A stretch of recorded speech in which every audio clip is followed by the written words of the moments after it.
Morning, JK. Good morning. We've climbed up the bank so you can get a good view of the activity. It is a hive of activity down at Groudle this morning. As you can see, we are on day 2 of the 2026 track rebuild, and rebuilding is underway. We're coming up, we've just relayed, put the old rail back in here as far as you can see, and then we are about to move a couple of new pieces of S14 into this gap, and then you can see the rails lying alongside the track for the top section of this relay. So yeah, full speed ahead I think for today. And we've got a decent progress. Good sized gang down today as well. I've got loads of people down today, but of course if you'd like to come and lend a hand, we're always looking for new volunteers, and we've got a couple of new people with us today, so welcome to our newer volunteers. But if you want to come and help, then of course you're more than welcome to come down on a Sunday. Now you seem a little out of breath because this job, let's be quite honest, this week is not your favourite job out of all of it. I don't like this bit. It's fiddly. It's fiddly and awkward. I like the digging out, I like the ballasting, I like the packing and the final levelling, but this bit's just fiddly and awkward. It's particularly difficult for us because you'll see, if you look at other railways and you look at other people rebuilding the track, you'll see that they tend to put a flat level of ballast down first, and then that creates a nice flat bed that you can rebuild your track on.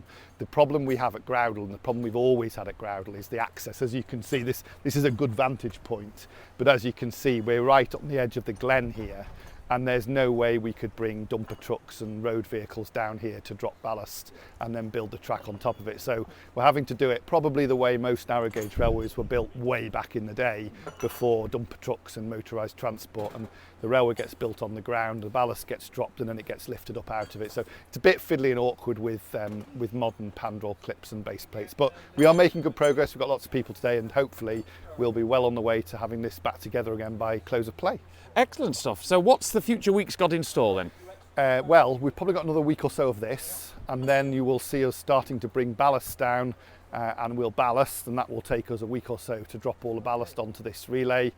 We will then shovel pack to approximately the right top level, so we'll jack the track up out of the ballast, and we'll get a top level approximately right just by pushing ballast under the sleepers, and then you'll see us 2, maybe 3 Sundays off Hilti packing with the electric hammers, packing the ballast to the final top level, and that will then see this job finished with a bit of tidying up at the end to make everything safe, and the footpath back together, and all the old sleepers taken up to the headland for disposal, etc.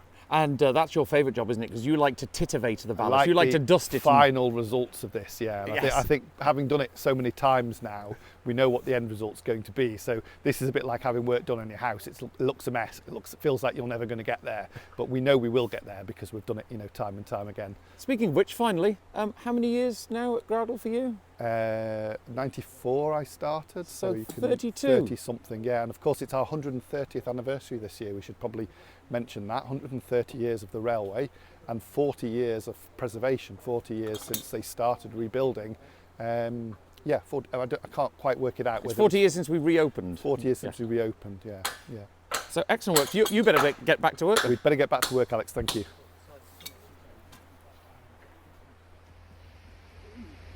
Well, I could say